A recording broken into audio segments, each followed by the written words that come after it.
Nossa alegria, telespectadores, por estarmos com vocês mais uma vez no programa ASP-UF em Ação, da Associação de Professores Inativos da Universidade Federal Fluminense. Hoje vamos tratar do importante tema Biblioteca Escolar e a formação de leitores. E para ilustrar esse trabalho, nós estamos aqui com duas entusiastas no tema. A professora e bibliotecária Márcia Jabor Garcia, com mestrado em Ciência da Informação pela UF, ex-professora do curso de Biblioteconomia e Documentação da Ciência de Informação da UF, autora do trabalho Euclides da Cunha no acervo da Biblioteca Nacional, aspiana e grande incentivadora deste trabalho. E aqui também a professora e bibliotecária Penha Maria Machado Diegues, formada pela UF, coordenadora do Serviço de Bibliotecas Escolares do município de Niterói, foi também bibliotecária do Corpo de Bombeiros, diretora da primeira Biblioteca Popular de Niterói e, já aposentada, trabalha na Rede de Bibliotecas Populares de Niterói, é poeta e autora de livros. Então, vocês estão vendo, telespectadores, que nós teremos assim um trabalho bastante interessante com essas professoras hoje. Nós vamos começar com a questão: como o trabalho da biblioteca auxilia a formação de leitores? Eu chamaria atenção para o fato de que o hábito de ler ele deve ser estruturado desde a infância. E a leitura deve ser vista como algo que faz crescer a pessoa, né? E algo muito prazeroso, algo importante que a criança já pode perceber. E como a porta de entrada da leitura é a biblioteca, realmente o papel da biblioteca escolar deve ser considerado muito importante. Aquilo que cerca o livro na biblioteca, o livro recomendado e trabalhado pelo professor com os alunos, o livro, o texto trabalhado na biblioteca por um bibliotecário dinâmico, com características ou com pré-requisitos que podem ser considerados muito importantes para ele bem desempenhar o seu papel. Isso tudo pode fazer com que seja iniciada uma vida com maior curiosidade, a curiosidade é muito importante, com maior possibilidade de exercício de cidadania, de perspectiva de vida propriamente, né? Nós ouvimos, eu ontem por acaso ouvi de uma médica que para o idoso, a medicina, ela vê quando o idoso está querendo desistir da vida, que isso acontece quando ele não tem mais curiosidade, quando ele perde o interesse em saber das coisas, em acompanhar aquilo que vem acontecendo. E essa curiosidade, ela pode começar a ser despertada em criança, nos anos, nos primeiros anos. E a biblioteca escolar, então, ela tem o compromisso de desenvolver uma série de sentimentos e de estimular fatores que serão importantes para toda a vida do indivíduo. E você, Denha, quer acrescentar alguma coisa? Eu gostaria de acrescentar o seguinte: eu trabalhei os primeiros anos da minha formação de professora e nestes primeiros anos eu peguei uma turma de primeiro período, crianças de 3 anos. E como eu estava ainda na faculdade, toda atividade que eu dava para os meus alunos, a gente partia sempre do livro. O livro era a coisa mais importante dentro daquele contexto. E, apesar, né, das crianças não saberem ler, criança adora escutar história, né? Então, dali a gente partia para 1001 atividades, sabe? Eu parto do princípio de que a biblioteca escolar, ela é a coisa mais importante dentro da biblioteca escolar. Eu acho assim, que por incrível que possa parecer eu falar uma coisa dessa, porque ela é escolar, eu acho que a literatura, né, a literatura infanto-juvenil e juvenil é a parte mais importante, né, para você oferecer aos alunos. Porque é dali que parte para você a compreensão do texto, a leitura crítica, para você poder aprender a ler, né, história, geografia, né, português. Então, assim, eu sou fã número 1, né, de livros, então todas as minhas atividades, todas, elas começam sempre com um livro. Professoras entusiastas, a gente está vendo. Vamos passar para a nossa segunda questão. Quais as exigências a serem feitas para a formação do leitor? Eu acho assim, que para você formar o leitor, ele não precisa, a princípio, saber ler, né? Como nós já vimos, desde as tenras idades, as crianças já deveriam, até por questões financeiras, não teriam, né? Mas hoje em dia a gente vê muito livros de plástico, né? Livros de capa dura, sabe?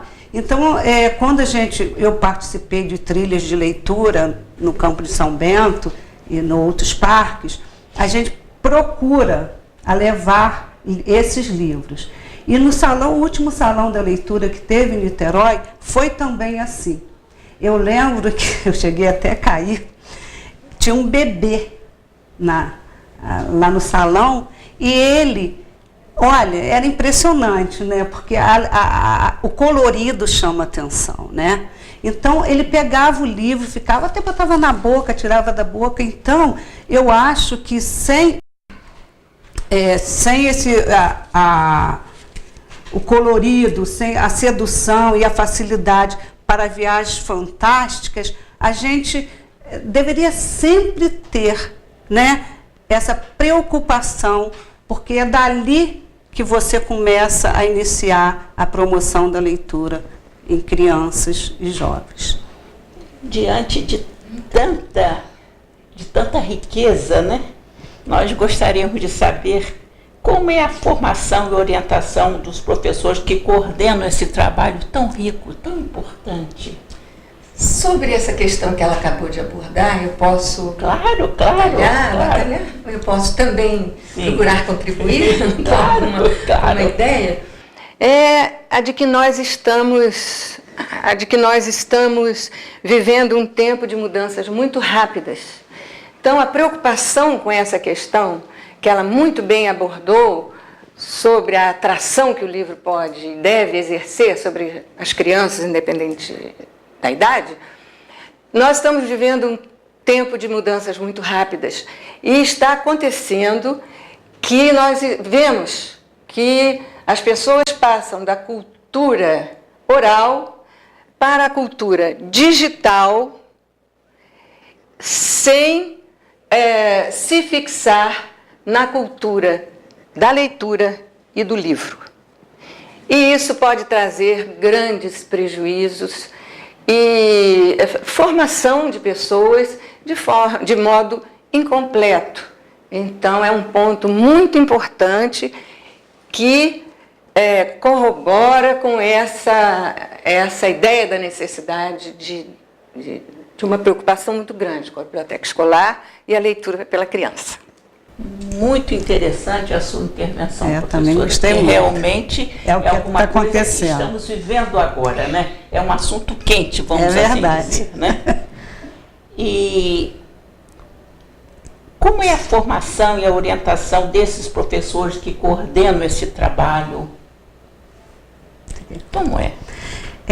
A princípio, eu trabalhei desde 1979 na coordenação de bibliotecas. Então, o professor é que era o mediador da leitura dentro da escola. Hoje em dia, tem uma lei do governo federal, que são a Lei 12.244, de maio de 2010, que obriga o diretor de escola a colocar um bibliotecário na biblioteca. Então, hoje em dia, até 2020, deverá ter um bibliotecário em cada escola. A professora gostaria de acrescentar alguma coisa? Como essa lei tem todo esse tempo para ser implantada, né? Quer dizer, para ter as suas regras implantadas, o que nós vemos hoje são muitos casos de professores ou orientados, né, para um trabalho na biblioteca, ou até não orientados e que procuram, né, na medida do possível, desempenhar um bom papel. Mas aquele que conduz a biblioteca, aquele que faz o seu planejamento e traça as suas atividades, ele deve ter uma formação específica e, então, reforçando o que a professora Penha acaba de mencionar, essa lei eu espero que pegue. Também. Telespectador, nós estamos chegando ao término do primeiro bloco, mas permaneça conosco, porque vamos continuar daqui a pouco com o tema Biblioteca Escolar e Formação de Leitores, com as professoras Márcia Jabor e Penha Maria Machado Diegues.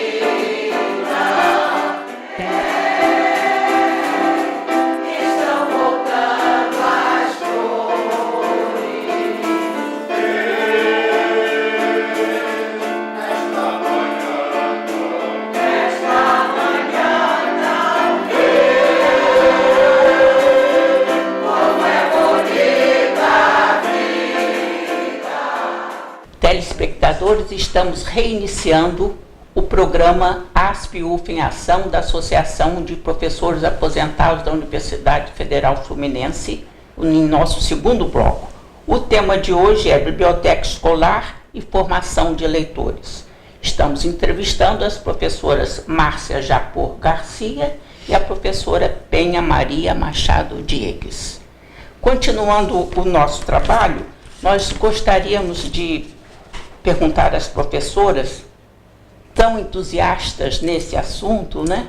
Que atividades podem ser feitas para seduzir o leitor? Como eu disse, né, depois sempre de uma história, né, a gente costuma, porque antigamente a biblioteca era muito estática, né, não havia esse negócio.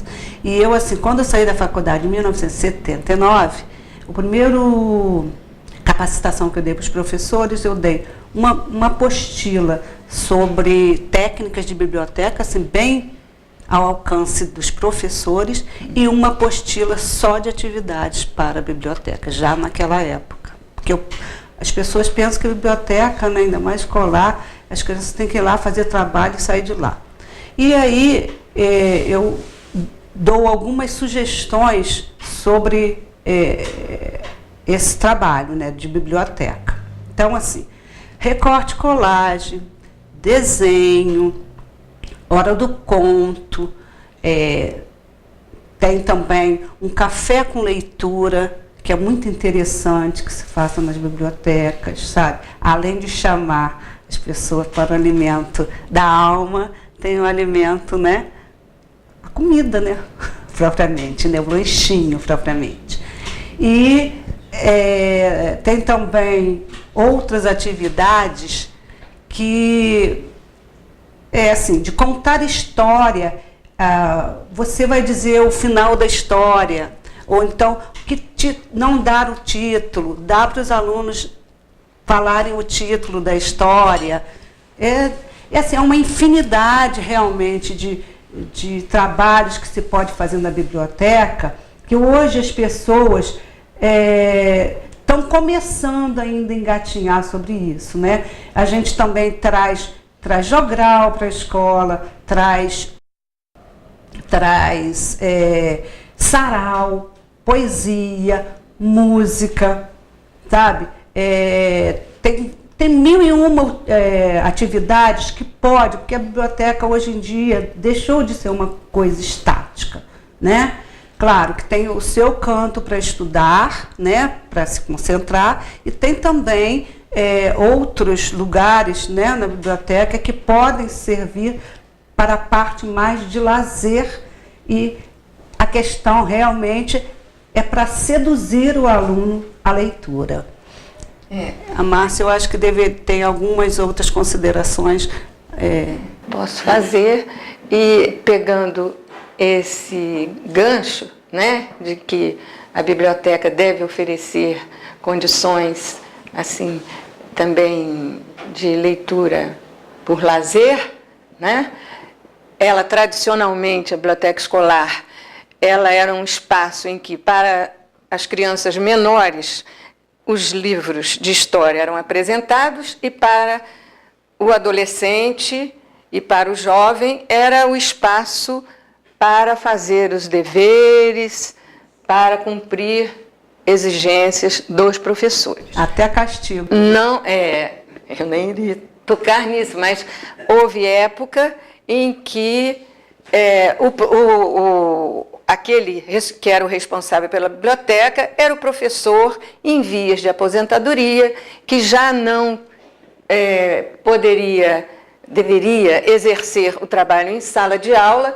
Ele ficava na biblioteca, que era, inclusive, o lugar para o qual eram dirigidas as crianças que tinham cometido algum ato de indisciplina e que tinham sido retiradas de sala. Então, vai para a biblioteca. Então, isso mudou, felizmente, né? E sobre as atividades, que a Penha muito bem enumerou, eu gostaria de fazer alguns acréscimos. Eu vi um caso, vi através da internet, um caso na Inglaterra em que a biblioteca é exatamente o que se fez, aí o café na biblioteca, mas lá eles fazem um anúncio, venha tomar chá, lá foi o chá, né? Chá na biblioteca, traga seu café, não foi chá, traga seu café e venha folhear livros na biblioteca. Sexta-feira, das 8 às 9 horas. Assinado, Nossa Biblioteca. Então, essa é uma prática bem interessante, informal, não é?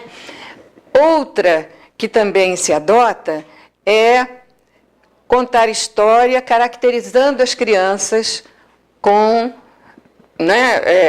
heroínas e heróis das histórias, fazendo aquele espaço ser descontraído, agradável, trazendo autores à biblioteca, levando à biblioteca autores que possam falar com as crianças, falar do livro, da história que escreveu, ou do livro que escreveu, e abrir espaço para favorecer o contato da criança, do jovem, do adolescente com o autor. Concursos, com prêmio ou com certificado e com grupos participando ou individualmente o aluno participando. Por exemplo, um que tem sido adotado, procure descobrir qual é o montante do acervo da sua biblioteca. Quem chegar mais próximo ganha o prêmio. Então, isso faz com que a biblioteca seja foco, né? Com que se converse sobre a biblioteca também, e com isso a aproximação do livro. Outros mais, não sei se... eu acrescentaria alguns ainda, e eu acho assim, que com essas atividades o que faz os alunos se prenderem mais ao espaço da biblioteca e à promoção da leitura, né? Eu trabalhei no Corpo de Bombeiro, que é uma instituição também de ensino, né? Com escola de oficiais, e eu também fazia isso. Quando eu via assim, um problema que surgia, assim, por exemplo, eu fiz uma vez de falta de humanização. Aí eu peguei um texto do Bertolt Brecht e dei para eles lerem. E junto tinha o café com leitura ali. Porque eles não eram acostumados, porque eles tinham tanta coisa para fazer dentro de uma escola de formação, né? O estudo é rápido, é maçante. Então eu queria dar mais prazer para esses meninos. Eu lembro uma vez que eu dei o hino nacional brasileiro, a interpretação do hino nacional brasileiro. Mas aquilo foi uma coisa tão bonita que até hoje um coronel, que ele já é coronel, ele fala: até hoje, professora, eu lembro daquela interpretação que você deu do hino nacional brasileiro. Uma vez também eu dei vi que estava tendo muita questão de aborto com os filhos dos militares, dei também um texto falando de aborto, e neste contexto tinham algumas pessoas com estes problemas. E assim, qual foi a minha surpresa?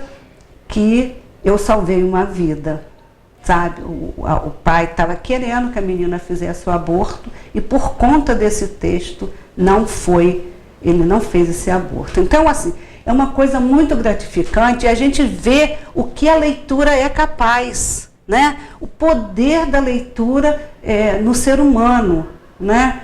Então, assim, é muito gratificante. Eu falo sempre que eu vou sempre achar que a leitura é a coisa mais importante na vida da pessoa por conta disso. No outro dia, eu moro ali perto do RINC, e aí eu tinha a opção de livros para doar.